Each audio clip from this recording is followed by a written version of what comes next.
Hello and welcome to the Squeaky Bum Time Podcast with Mike and Laurent. It is Tuesday, March 1st, or is it February 29th? I never know. In this episode, Carabao Cup is not crap. Who knew? Bielsa out, Marsch in. Americans in the Premier League, not good. Does anyone know what the fuck a handball is? But first, Mike, Abramovich said he has no ties to Putin, but somehow he's in Belarus negotiating on behalf of Ukraine. That's weird. What say you? What? It's been an interesting week for the embattled Chelsea owner, right? We're actually going to have a guest on Thursday's show, Ollie Carpenter, an expert. and a resident expert in both Chelsea and the intersection of sport and politics. And fascism. Fascism. He runs Goalytics, so check them out on Twitter. But you'll hear a whole lot more from him on Thursday, or Friday, I should say, about that whole situation. It's interesting to find somebody like this because we're just, as famously once called, two idiots with a microphone. And it's going to be interesting to see him chat with us. And as I was sort of talking to him in our direct message conversation, I was like, explain this to me like I'm 5, right? So that's what we're going to get. Yeah, that's what we're going to give to all of our fans and all the listeners. So we're excited for that. Yeah, I mean, we're a little lowbrow, we're a little highbrow, we're a little European history, we're a little bit country, we're a little bit rock and roll. But I really love the intersection of war and Abramovich and Chelsea and all this stuff. It's amazing. If I could be on the show, it would be all World War II references. But first, I'm going to do the scores. Here I go. Leeds 0-4 to Spurs. Harry Kane's pass was incredible. We say goodbye to Mr. Marcelo Bielsa. The Leeds fans love him. Was he good? I don't know. We have Newcastle beating Brentford at home 2-0. There was a red card in the first 10 minutes. VAR got him. But the good news, the positive news of that was the return of Christian Eriksen. Yay! Brighton, my beloved Brighton, are scared of going to their level. Aston Villa get back on the schneid, get off the schneid. They re-schneid. They're schneiding. They win 2-0. They're doing well. Ollie Watkins looking good. And, oh, my God, Watford 0-0 to Manchester United. This was a battering. Holy shit. Cristiano Ronaldo might be finished, but it's a 0-0 battering. But Watford, great and powerful Watford, took 4 points off Man United and got their coach fired. What? 1-1 Burnley. The Burnley renaissance continues. They stay unbeaten in their last 7, and Manchester City struggle in a 1-0 victory at Goodison Park. There was some controversy in this game, and the Sunday game, because we had the venerable Carabao Cup on Sunday, was West Ham 1, Wolves 0. This was another statement game. Wolves sliding. They're not as good. West Ham staying in the fight for the top 4. Woo! And that takes us to the Carabao Cup. What say you, Mike, on Carabao Cup? I could not be more thrilled with the outcome. It was fantastic. I frankly, I am not a fan of either team, and that's putting it very diplomatically. I fucking hate both teams. I would obviously, if I had to choose between the two, gun to my head, I hate Chelsea far more. Yeah. Local rivals. Yeah. But I was like, whatever, man. I ended up watching. I didn't watch the first half. I watched the second half and then extra time. And then of course the penalties. And Edouard Mendy for me was man of the match. Not close. He was unbelievable. Kelleher was good too, by the way. And the only other person who had a claim to it is the fourth official because he has his flag up so many times, right? So for me, weirdly, it kind of should have been Mason Mount and Pulisic. Pulisic was creating chances early in the 10 role. I thought the attack from Chelsea was really very good. Yeah, no, I mean, they've got 11 a lot of good play in really good attacking players, so that shouldn't be surprising, right? But I want to get right to the storyline. Can I first guessed the shit out of that? Go ahead. No, before I have one thing. I have one thing, and I don't want to go down this path, but I think we really should. There were across football, across the league, a lot of really, really cool moments around the Ukrainian players playing around the league. You have Yarmolenko and Zinchenko and Menyenko. I don't think that's his name on Everton. Teams coming out with Ukrainian flags on, no war. I really enjoyed the messaging all around football, and football has really stepped up and condemned this whole thing. Pretty amazing. Of course, FIFA dragged its feet and took an extra 3 days to bar Russia from the World Cup. I'm not giving anybody any credit, especially FIFA. Okay, no, not FIFA. FIFA has human rights violations still happening in Qatar, I believe, as they build stadiums upon dead bodies so that they can host this World Cup in fucking November. The IOC waited 3 days after the Olympics to denounce Russia while they let them play under the ROC title, while they got to let them stand on the podium by themselves or some shit. I don't. They don't get credit, but anyway, dude. I do. The genuine stuff was cool, like Zinchenko crying. You saw in Portugal there was cool stuff. Yeah. Anyway, back to the Carabao Cup. That is our Ukrainian moment of the day. We're thinking about it. It's not important, but Thursday we'll cover it. Go. Sorry. Yeah. All right. I'm not going to go down that rabbit hole because I could take a divergent into the right. But anyway, let's go back to the Kepa sub. Edouard Mendy is the man of the match. Now, if this is a 2-2 game and it's helter-skelter back and forth and there's, maybe some shakiness in the back from Mendy, fine. He's your penalties guy. I get it. It's not a big deal. But he was a brick wall, as he has been for Chelsea most of the season. Especially the first 10 games. He was carrying them. Yes. And well, I'd even say throughout because and he just won a penalty shootout at AFCON. Lest we forget that. 3 weeks ago. And the argument for Kepa is, and there's plenty against it. I'm going to get to that in a second. But the argument for is he was basically humbled. And he had to basically carve out his niche. And in not playing as much as Mendy, he became far more focused on penalties. He was always a good penalty keeper before this, so they say. And he really honed in on, this is going to be my thing. And Tuchel and Mendy and Kepa have had conversations prior to the game. Because I heard this was his reasoning, and it's bad.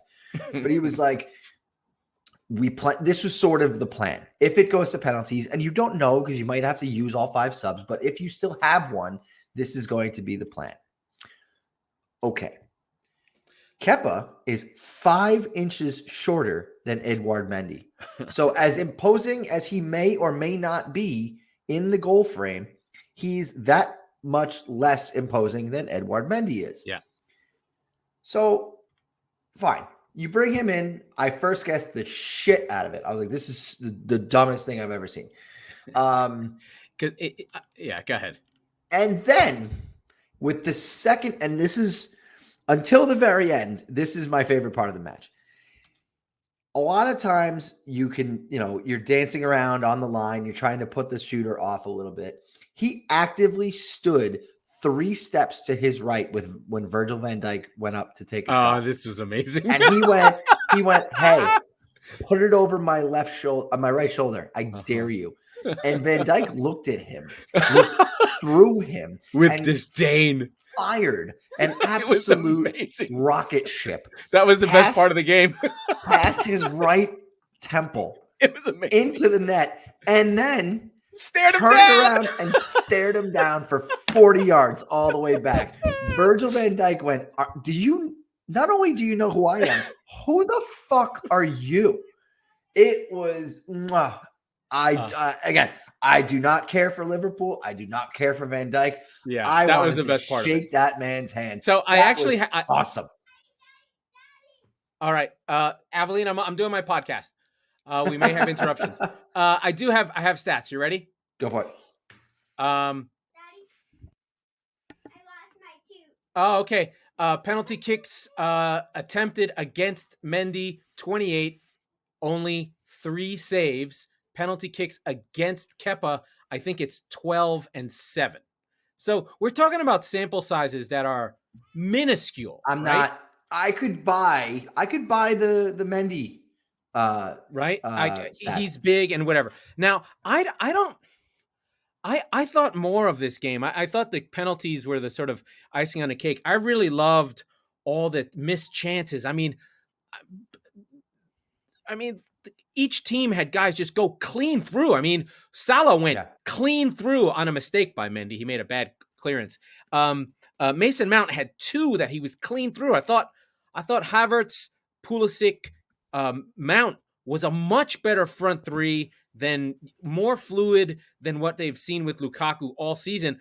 I'm not playing Lukaku anymore. Yeah. I want to see what those 3 have. I think the big thing for Chelsea is they're not consistent. Like, just play the 3 guys. Play your 3 Smurfs, give them 5 games, and then change them. Let Lukaku stew and just be like, you're done. And then, of course, the classic was Werner in on goal, passing it away when he didn't have the shot because but he does make his penalty, so good for Werner. But I thought it was a really good game. Everybody made their penalty. The Mane save, everything. Everybody made their penalty. The other good one that I noticed, and of course I was paying attention to it the whole time. Anything good that Chelsea did came down Trent Alexander-Arnold's side. I don't care what you say, Liverpool fans. The motherfucker, maybe it's the whole defense is so good that he's the weak spot and he's not bad.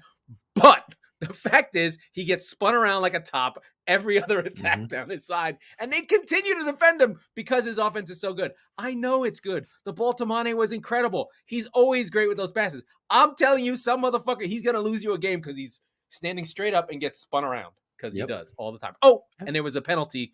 Somebody almost got their balls ripped off by a spike to the balls in the first half. That was not Konate. Who's the other? Keita and Chalobah going for a clear 50-50. On review, it was very red. but I'm glad they didn't, because it would have been a shame if it'd be taken off. Had he been sent off, there would have been no complaint. I mean, the guy had stitches in his leg after the game. Yeah. And they was really close to his dick. I mean, there was manhood flashed before him. He must have been like, oh my God, I nearly lost a sack on this fucking kick from this tiny African friend of mine. But I thought Chalobah was really good. He fucking put Mane in his pocket. Like, I was talking to my coworker, and I was like, well, imagine if there had been Christensen out there, he would have gotten his fucking lunch eaten. Because, Christensen's not going to get that done. Anyway, super fun game. It had to be Liverpool. It had to be the fucking Scousers and all that's great about football, blah, blah, blah. It drives us both nuts. The idea, they're all singing You Never Walk Alone in solidarity. I'm like, the Chelsea fans were not singing You Never Walk Alone. Fuck off. Yeah, right. In that theme, look, hey, all the talk is about Kepa and how he, came in, was worthless, missed his. It was 11 penalties. It was incredible. Kelleher was, for what he bad. was. No, not as bad. I mean, over the course of the game, I thought he was pretty great. Yeah, he was good. And then, I mean, of course, he stood up and made his penalty, but to force Kepa to have to miss his. But I don't know if I've ever seen that many consecutive penalties. It was incredible. 21 consecutive penalties. I don't know what happened. I think you go around again. Yeah. Yeah, that's right. It just keeps going. So anyway, I don't know. What I was curious, and I'm glad that Kepa he missed it.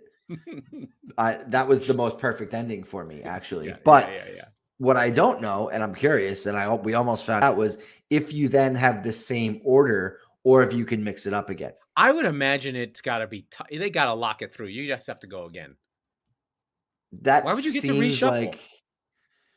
Why not? That's too much time. What, are you gonna have enough? You're gonna have halftime and redo the whole thing?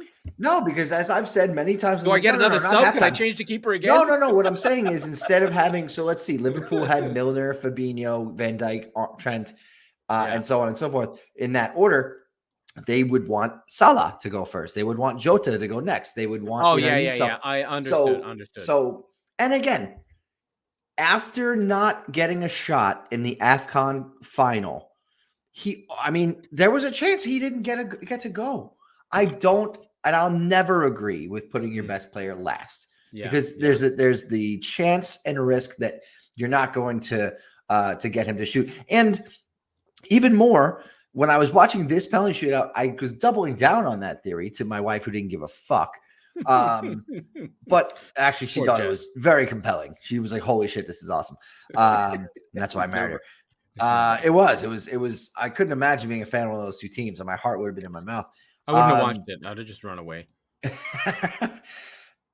The more value is in it's a staring contest. That's all penalties is, right? So if you can make your enemy flinch and then potentially blink, right? If you have your best players go up there and your best players therefore have the most probability of scoring.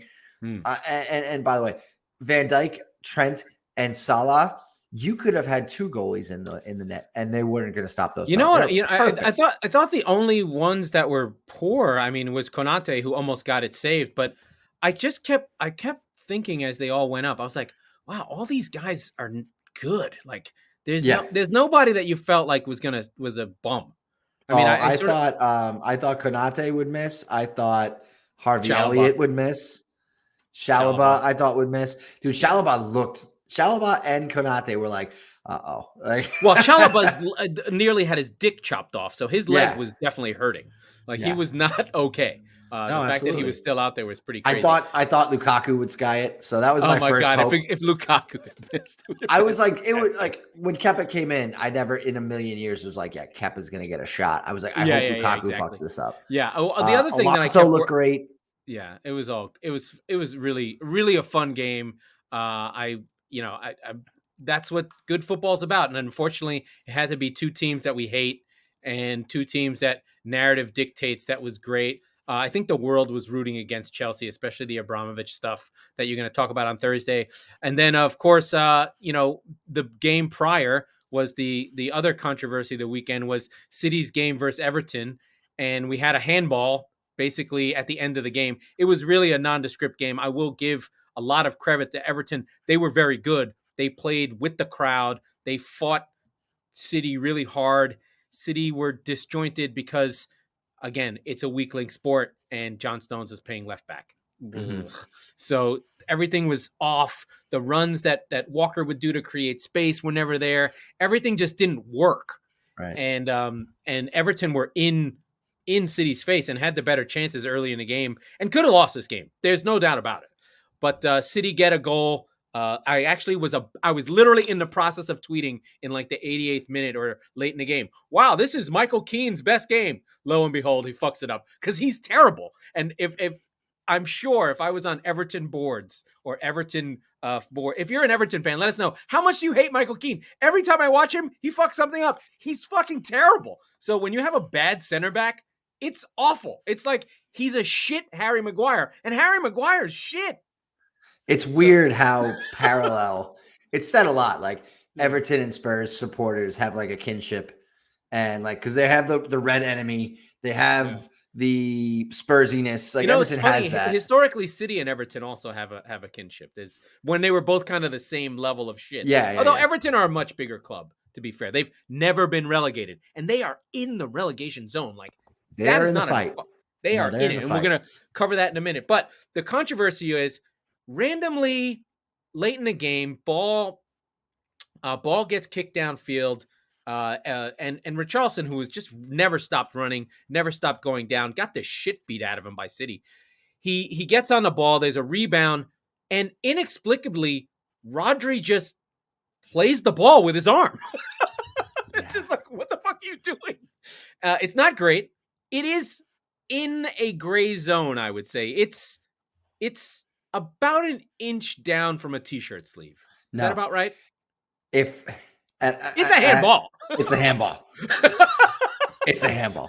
Oh, of course it's a handball. Yeah. But the call on the field, they go to VAR. On the field, the referees, after they go to VAR, says, oh, no, it was offside. You should have never checked it.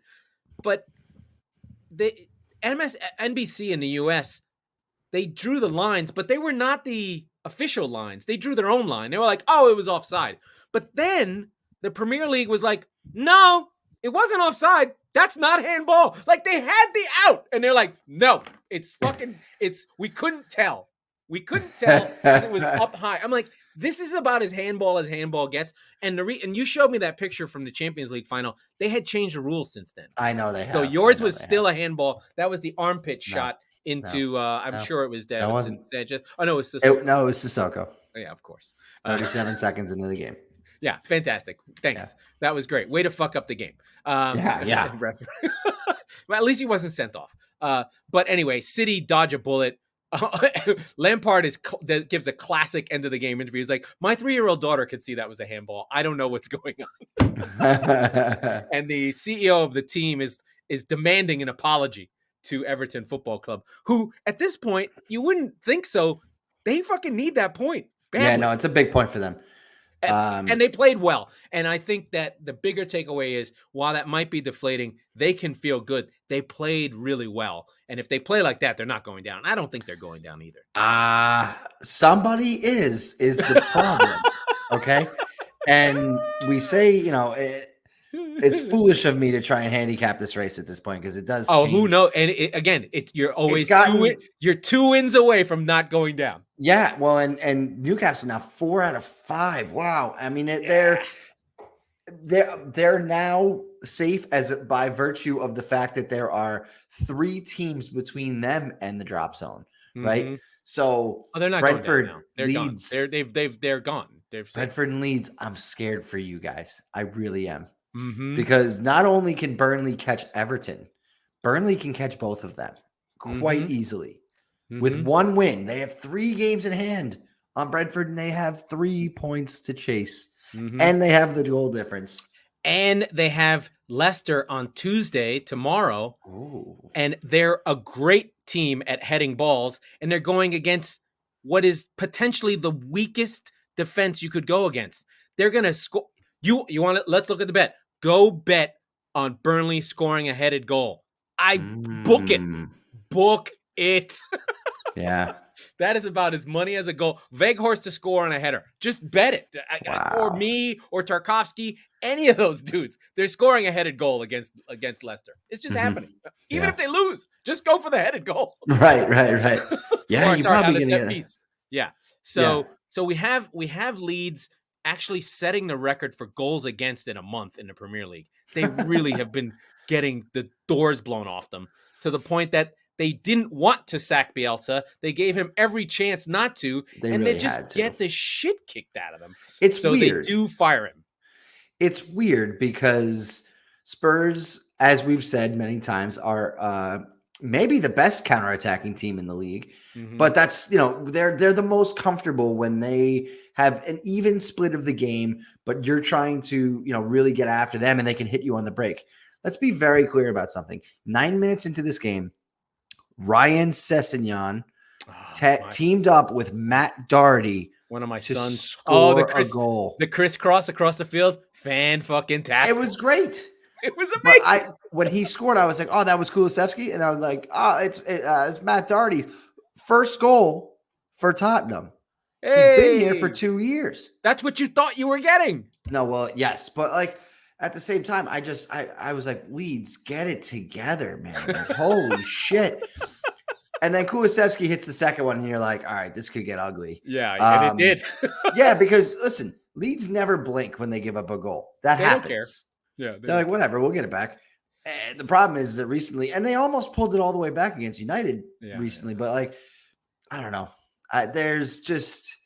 Yeah. After the second one, you can tell, look, it's like a boxer. They're like Rocky, right? Mm-hmm. They're really good at taking punches, but after a while, they add up, right? Yeah. And so every time the opposition lands one, every time Clubber Lang catches him with a hook, he stands there, but he wobbles a little bit, and you could feel Ellen Road after the second goal from Kulusevski, who loves a near post shot. I've noticed that. I'm very interesting. A big fan of what he possibly could be. He's all potential and no substance yet, but he's been pretty good returns so far. But Leeds, they're like bleeding out slowly, and it's hard to watch. But so now Jesse Marsch comes in, and I'm hopeful. I'm excited. But I think the key thing was, if you would have told me after that 3-2 in West Ham in mid-January that they were going to go down, which that 3-2 against West Ham was one of the games of the season, the hat trick by Harrison. If you would have told me that they were going to basically not just disappear, like they were going to give up 30 goals in the next 10 games, I mean, it's inconceivable. And the issue is that they would give up goals, but they would always score, right? They'd have the 4-2 against United, but it's 4 against Tottenham, 6 against Liverpool, 3 against Everton without scoring. The issue isn't the defense, which is really bad. The issue is they're not scoring. They needed to keep scoring to even have a chance, and they can't score. Well, we always said they're when they a lost version of 13-14 Liverpool, right? I mean, right. Except really now they're really bad. Yeah. Right. But what proves it more than giving up a touchdown to present day Liverpool? Yeah. Right? Yeah. Yeah. So Bielsa goes. I think the thing is that there's clearly a plan in place where Marsch was identified as a coach who fits in with what they want to do with Bielsa. It's not going to be such a big transition. Marsch comes from Red Bull, comes from Rangnick, comes from the German school, the Genging pressing, the Hasenhüttl. It's going to look more like Southampton than what you saw at Bielsa, than Leeds. But what was happening with Bielsa is the man marking just wasn't working, because what you saw from the great pass from the incredible pass from Harry Kane for the last goal, he would just drop deep. The center backs would follow him, and it would happen to every single team. They'd be like, "Oh no, you got to go with him," and then teams would just run through the space, like, there he goes. Yeah, what's happening? Yeah. So it would work against shittier teams where they could outscore them, but that 1-0 against Newcastle really put the end to them, and they gave him every chance, and he was just getting dogged. But Bielsa leaves Leeds as a legend. He still is completely loved. They all love him. They all went to Ellen Road to say goodbye. Yeah. He goes out with his head high, even though he's never won anything. This is where football is more interesting. And I was listening to a podcast today. It's, if it's just about trophies, then support one of the 5 or 6 clubs who win trophies. If it's just about grinding out 1-0 results, then just check the score at the end of the day. But if it's about entertaining, you and I have talked about it. Leeds was must-see TV. They were great. Win or lose. Yeah. And so we lose that. And it's why, we're sad to see him go. We pour a little out for Bielsa. Yeah. Yeah. What, did I get that on my dick? I think I did. There you go. On your stitches. Yeah. Yeah, it reminded me a lot of when Pochettino got fired, because you knew it had to be done. You didn't want it. It was like taking an old dog out back sort of thing. And you're like, no, I just one more day. No, you can't. It's gotta be today. It's gotta be today. You probably could have kept him in it. In the case of Levy, he knew it was more expensive than. Wow, that was don't even get me started. But the point is that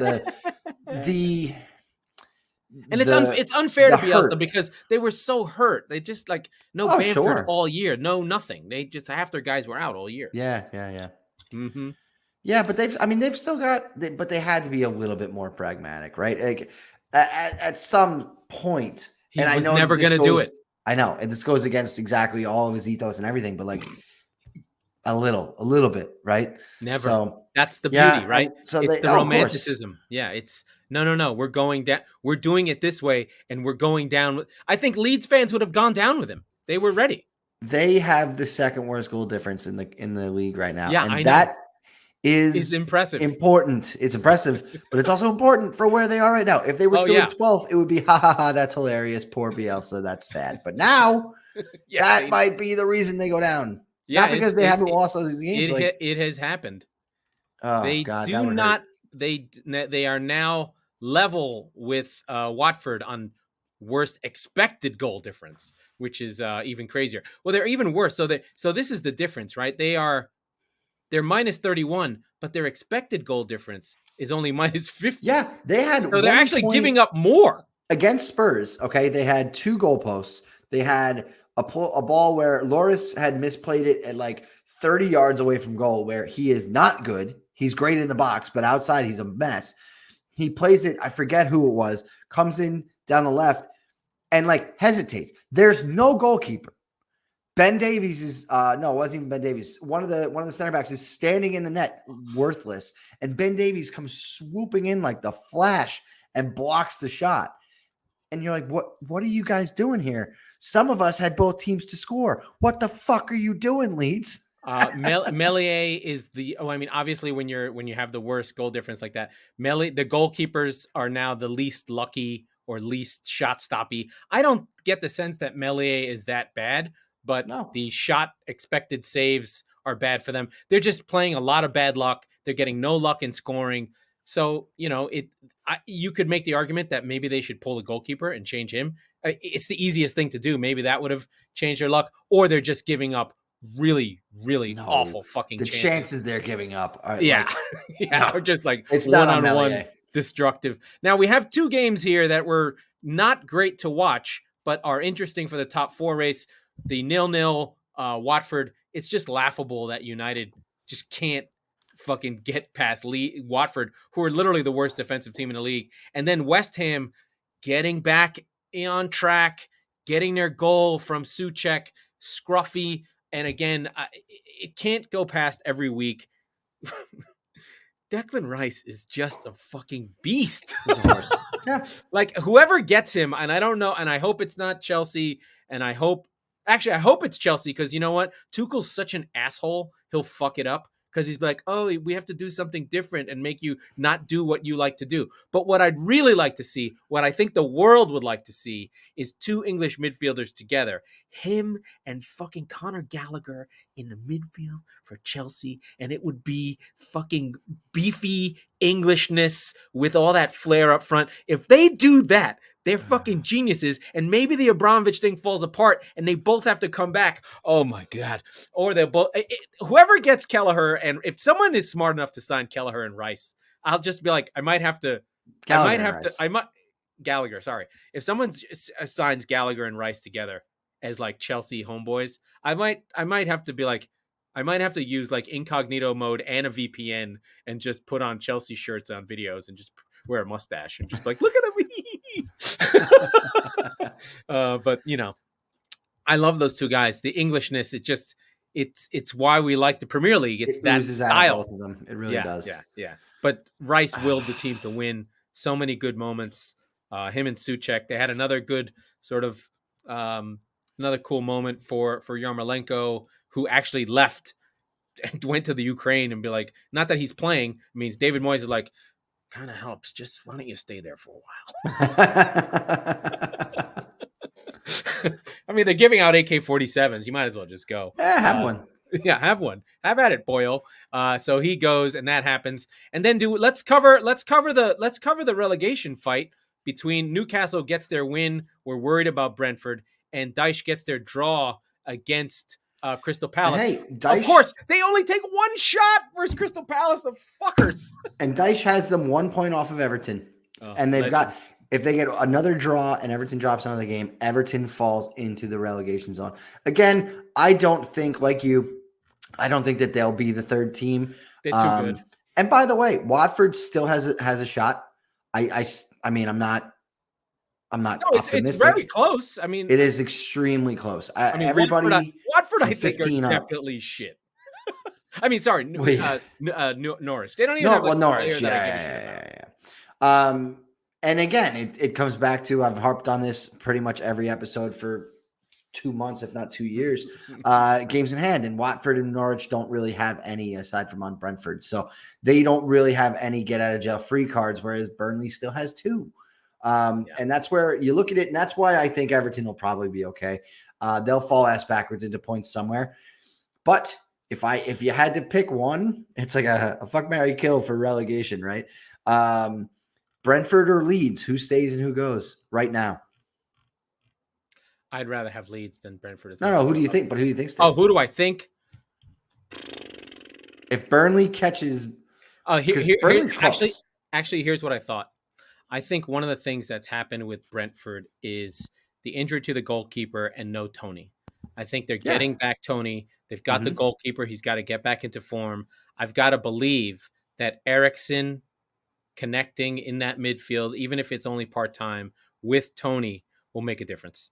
And Tony will find a way, because what was happening to them was their get out of jail was to kick it to Tony, and he'd take the pressure off the defense. Whether he did anything with it, that value of kicking a ball up to a guy who will fight for second balls is invaluable. And they didn't have that, so they couldn't get out, and so the defense was getting exposed. And those breathers that those strikers give you are massive. And that's one of the things that happened with Newcastle as well. Newcastle, all of a sudden, their defense got better because they knew they could just kick it up to Chris Wood, and he'd give them 10 seconds. He'd give them 15 seconds to push up, get organized. Even if there was a second ball that they lost, at least they were reset. And so everything connects, right? Like I know I talk about it, I sound crazy, but it is a weak link sport, and you could defend from the front. Even a hold-up striker who doesn't score goals is actually super fucking valuable if he gives you 10 seconds. Yeah. So you're picking Brentford to stay. And that makes I want them to stay. I want them to stay. I mean, I want who's in the bottom three to go down. All right. Well, hold on, though. and I'm going to sound like a dumb fuck, but isn't Burnley starting to become a little likable? They beat my team last week. Let me be very clear about this. Of course they're likable, but I don't want them. Do I have like Burnley? Do I have Burnley Stockholm syndrome? Is this what's going on here? No, they are likable. I think Weighout and Cornet made them fun. And they're playing better. Oh, they're playing angry. They're playing. Well, no, this is what I mean. This is what This is in Dyche we trust. He finds the energy. The team is like, okay, we were fucking around for a half. It's now we're ready. We got the COVID out of the way. Now it's less like Ben Mee and Tarkowski are just like, this is our team. I've been in the Premier League for 9 of the last 10 seasons. If any of you people fuck this up, I will kill you. I'll kill your families. Yeah, right. Families. Listen, you fucking Dutch guys. You don't understand. This is life or death. This is my town. I've been here my whole life. For Ben Mee, he was a Manchester City Academy graduate. Do you know how close fucking Burnley is to Manchester? It's literally like Long Island to Manchester. It's up the road. Right? Yeah. There's like 14 teams inside the Manchester City area, and Burnley is one of them. And so Ben Mee does not fuck around. And Tarkowski is, I know he's English, but his name's Tarkowski. That means he's Polish. That means he's tough. His head is gigantic. He petrifies me. I think Burnley stay up as much as I don't want them to. I really want to see Cornet score another goal and connect with Weghorst. That is just my dream, is to see those. They're fun. I'm enjoying them. That's really good. Well, we can watch them on Tuesday against Leicester. That actually is going to be good. It's going to be a good, yeah. Because Leicester have to start like, if it's funny, I was going to say, they need to channel 13-14 Liverpool. I'm like, they have the coach. Just go. Just stop trying to sit on leads. Just attack. Never stop attacking. Win 5-3. Because if you get a 2-goal lead, you're going to give it up because you stink. and I do say that about my guy. I can't remember his fucking name anymore. Who's the goalkeeper I keep killing on their team? Their only goalkeeper. On Leicester? Yeah, my brain's melting. Oh, Schmeichel. So I'm like, Schneider? Schneiderlin? Yeah. Oh, that's Morgan Schneiderlin.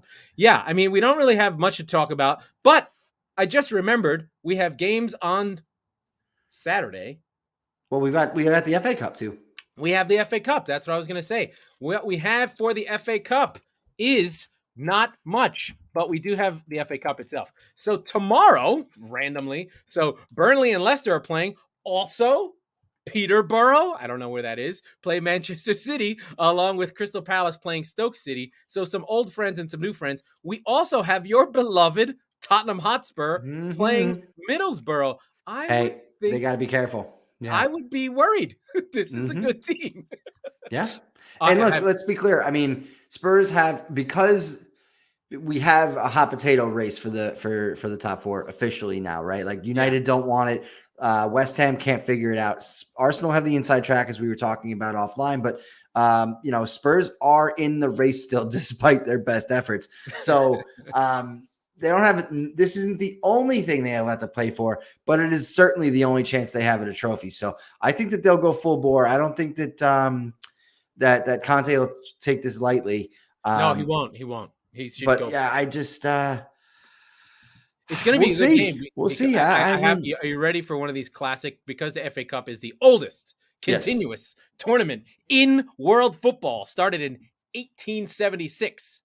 You ready? Including replays, Tottenham have never lost to Middlesbrough in the FA Cup. 4 wins, 2 draws. Through those 2 draws, though, those 2 draws came as the away side in February 1905 and January 2020. You remember. Yes. Oh, I actually know. I remember the January 2021. Yeah, that was not good. I love the February 1905 just getting thrown in there. 1905. Yeah, they didn't get drawn out of the hat at the same time. The sorting hat of the FA Cup. By the way, for our American friends who are uninitiated, the FA Cup is just the coolest fucking thing. It's so cool that the NBA is trying to do it and they're going to ruin it. But They are. Every team in England, 792 teams enter. One man leaves. Let's talk about that for a second. And I'm not a big basketball fan, but I'm curious your take on this. The Knicks, yes. Right? If the Knicks are not in the playoff picture and they're in the whatever the fuck FA Cup third round, it's the Stern Cup. Sure. for the dead former commissioner. Yes, that's actually I would argue that's a pretty appropriate name for the trophy. Because he made the NBA what it is today. Imagine having the David Stern Cup. Let's call it that. Sure. Two things. A, do they go harder for this than they do for a potential playoff spot? Okay. And B, if they succeed and they win the Stern Cup, how is that received by players and by fans? I think it's something that you should do. You give the team choices for what they get. The players can either get extra money, which is probably not that interesting. I think they could get extra ping pong balls for the draft. I like that. Or what else could they get? Money, ping pong balls. You could fuck around with the playoff structure. You could say, basically, think of it like Europa League. No, it's got to be separate. It's got to be separate, like not Why? Part of the league. I don't think you're connected to the league at all. No. Well, I mean, think about it, right? Like if you win the FA Cup, you automatically get a Europa League spot. Oh, I see what you're saying. You saying that if you reserve a playoff spot for a team that wins the cup. Yeah. But the problem with basketball is there are no upsets. Although if it's one game, if it's only one game, then you could get a weird team. But they would just get blown out. Here's what they could do. Because they now have a play-in, you could get into the play-in. Right. They have play-ins and shit now? Yeah, they made a play-in from they have 10 plays 8, 9 I'm plays. trying so hard to respect the NBA. I'm really trying, guys. Yeah. And I can't. It's just oh my god. Anyway, it's fun. It has the same problem the NHL has, which is regular seasons not mattering because they devalued their own product. To an extent. The NBA is different in the sense that they're like, we don't want to play. Yeah, that part's bad. Well, but the NBA is a strong link sport, so it's worse, right? There's less team ethos. You know, if the Capitals come out and Ovechkin wants to go suck on Putin's toe, you know, they can still play without Ovechkin and still be the Capitals. Who, by the way, is catching all types of shit because he's not saying anything. There's no right answer and only a sea of wrong answers because he has family still in Russia. Well, that's what he should say. He should be like, Ixnay on the talking about family, everything's fine. Yeah. If you're okay. Look, you're being asked to join in the chorus. Yeah, because people assume renouncing your home American. Country. Yeah. Renouncing your home country. Yeah. And in doing so, endangering the lives of friends and family you have back home. Because you don't know what kind of mobsters. Wait, for what? For some fucking retweets? For some virtue points. No, it's Jesus. I think he has said he condemns it, but not directly. Of course. Yeah. Of course. By the way, Artemi Panarin, one of the also really prominent Russians, he's on the Rangers, is a joke about how he uses a flip phone because he's an enemy of the state back home. All right. Because he openly criticized Putin. Navalny, he's a big supporter of Navalny. And he said as much. Yeah. He was like, fuck Putin. This is my guy. And everybody went, hey, we're going to kill your sister. Like this is. Hey, the war comes home real fast. Let's go through some more of that fifth round. So, Stoke Palace, your team. Chelsea play Luton Town. I don't know where Luton Town is called, but it sounds interesting. I like the idea. I would think that Chelsea's going to mail this game in, having just played 120 minutes and had their whole fucking team go to war. I would imagine that Luton Town's going to get a nice, easy, breezy game. Probably the toughest and most interesting matchup is Southampton, West Ham, two teams that probably want to try and win this thing and go as far as they can. I like this game. That's on Wednesday. Liverpool, Norwich City. Liverpool will also play the C team against Norwich. No doubt about that. The biggest team in this is Boreham Wood against Everton. Boreham Wood, of non-league, they are the lowest ranked team in the system. They are in the National League North. In fact, when I click on the standings for Boreham Wood in Google, there's no information. That's how low down they are. I can't even find them. They don't even appear. So Boreham Wood, they are still in the league. They're still there. They are, I think, the number one defense in all of England. So they don't give up shit. So that is what good teams do. They fight to the end. They won't give up anything, but they probably don't have the quality. But as long as Michael Keane plays, I worry for Everton. And then, of course, we have the classic Nottingham Forest versus Huddersfield. Both those teams playing well in the championship, both with some decent history. Huddersfield, 1931 and 32, two-time First Division champions. Also the home team of oh, fuck, I can't remember anybody's name. Jean-Luc Picard, the actor, I can't remember his name. And, formerly in the Premier League. But, yeah, that's the FA Cup. Not really a lot to write home about. You'd expect the big boys, City to go through, Chelsea to go through, Liverpool to go through. The same three teams weirdly keep showing up along with your friends in Tottenham. But we'll end up probably with a Chelsea, Liverpool, or a City, Liverpool, especially as long as these matchups keep getting easier and easier. We're getting into the round of 16, and we are there. Mike, anywhere you want to go? Yeah, I want to talk about Cristiano Ronaldo. Oh, yes, of course. I'm looking at the non-penalty goal scorers in the Premier League this year, okay? He's not good. I'm looking at 2 through 9 because I'm struggling with FBref at the moment. Mo Salah, 15. Diego Jota, 12. Sadio Mane, 11. By the way, Liverpool score a lot of goals because you hadn't noticed. It really fucking Sonny with 10. Emile Smith-Rowe at 9. And then you've got tied with Rowe, Emmanuel Dennis, Jamie Vardy, who's been out since the War of 1812. Since the last war, right? And Bruno Fernandes, all at 9. And Bruno gets a fair amount of penalty goals, so fine. Then with 8, your boy Jared Bowen, Mikel Antonio, Raheem Sterling, and Conor Gallagher. Who did I not just say? Cristiano Ronaldo. He's on 9. On 7 non-penalty goals. Oh, non-penalty, yes. Yep. He's not in the top 15? No. What is that? 6, 7, 8, 9, 10, 12. He's 13. He's tied for 13th in non-penalty goals. What is in the water on that side of Manchester? It just, look, is it catching up with him? Is it just because they have all the attacking talent in the world, right? And he's always the man demanding the ball in the box. I think that he has missed a couple. I think that he is 37 years old. And to use the greatest of all sports cliches, what is it, Mike? Father Time is undefeated. And, between he and Zlatan, we know he's taking care of his body. Yes, he's still great, but he's not great enough to be the every game striker for Manchester United. He has had moments. He had good goals early in the season, especially when, they thought they were going to change the world with him, and he got on some balls, and he has won them some games, especially here and there. It's not that he's not great, but when you look at all the players born in the Premier League and you sort by year born, there's guys before you get to the year Cristiano was born, which is 1985. There's 514 players ahead of him. Right. Right? There's only 10 players older than him. Fernandinho. And it should be said, for what they actually ended up paying, I guess, the fee for, not the salary. Not much. 7 goals isn't that bad of a return, especially given the points that he's given them. Right? I do think, though, that his mobility and lack of his lack of mobility, pace, and power anymore. I still think he's lethal. Like, if he was playing the way Danny Ings plays, that would be fine.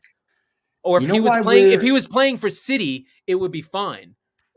They'd have to change the way they play. But the fact that that Manchester United have so many young players who can run and still play up the middle and attack, he limits their options. He limits the way they play. They can't be as flexible. They can't play Rashford, Alanga, and Sancho. I mean, that would be a good grouping, despite the fact that Rashford might be a mess because he got hurt and is out of form. But, they did move on from Martial. I think you loved Martial 2 years ago when he scored 20 goals in that first Ole season when it was like, oh, happy days are here again. And I think that they never really intended to sign Ronaldo. We talked about this early in the year. They got duped. He has a good agent. He created a fucking market when there wasn't one. Somehow tricked Manchester United into thinking City was going to sign him. Whether they were or not, they should have let City sign him. It wouldn't have made a difference because City would have figured out, oh, we can't play the way we like to. This sucks. Right. And when has City ever signed a 37-year-old? Never. It's interesting to look at his stats because if you go just straight down the goals line, he's got, in his last few years in Juventus, 20, his first year he had 21, 31, good. 29. Hold on, though. In 2019-20, at age 34, he had 12 penalty goals. Yeah. He went 12 for 13 from the spot. So he had 19 goals, which, let's be very clear, from open play is a fantastic return. And then without looking, I'm sure that's very close to the top of the league. Juve won Serie A for the second consecutive year. But then they started to fall off, and his production wasn't the thing that fell off, but the team around him was starting to fall apart, and Juve now is a disaster, right? And so I wonder, and I don't watch Serie A much at all, nearly enough to say, but did we know that this is who he was before he signed for United? Talk to Juve people, yes. That's kind of what I think, because I remember seeing what was the really dramatic Champions League game with him a few years ago. I forget. I think it was where he got the hat trick and they lost anyway. They lost Atletico, right? Yeah. Well, here's the difference, right? Are you ready? From 2016 on, this is shots per 90, 5.7, 6.9, 5.7, 6, 5.2. Then he's down to 3.5 shots per game. He needs to be shooting more to score all those goals. He's a Kobe Bryant type. He's volume. He's got to be shooting. Yeah. And he's not taking those shots because he's not getting the space. And United don't possess the ball. When have you seen a line splitting ball come from central midfield like a Toni Kroos might do, like a Luka Modric might do, like a Kevin De Bruyne might do, a ball coming from deep, going into Ronaldo when he's on the move? It simply doesn't happen because it doesn't happen at United because they don't have the players to do it. It's got to go to Fernandes first. Fernandes got to survey, and by then, whatever advantage that Cristiano has had is already lost because he's too slow.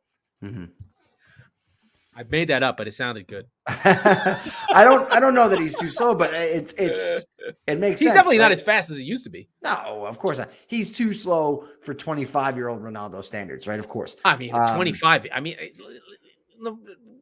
Real Madrid Ronaldo was, he had 40 goals when he was 25, by the way.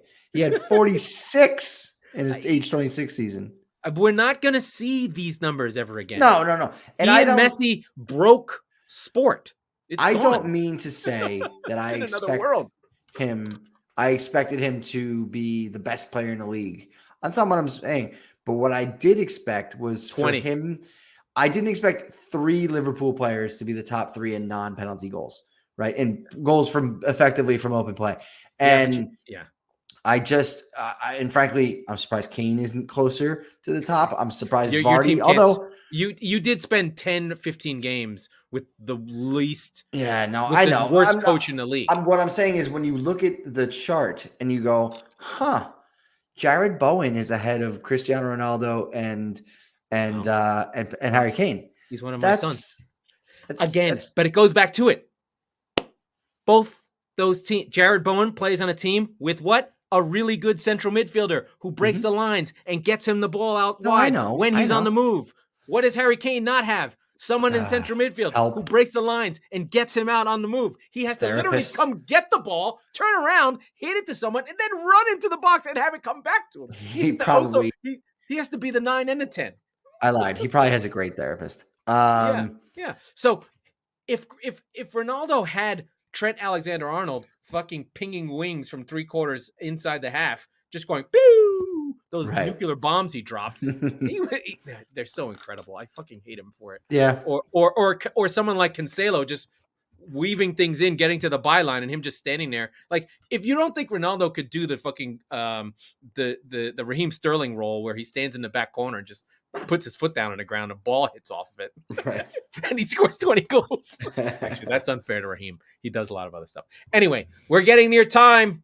Let's Mike, get out send of me here. home. Yeah, that was the Squeaky Bum Time Podcast with Mike Salerno and Laurent Cortines. We are the football wing of the Chop Sports Network, and we record on Tuesdays and Fridays, and we made it to March. I can't believe it. So be sure to subscribe wherever you get your podcast so you never miss an episode.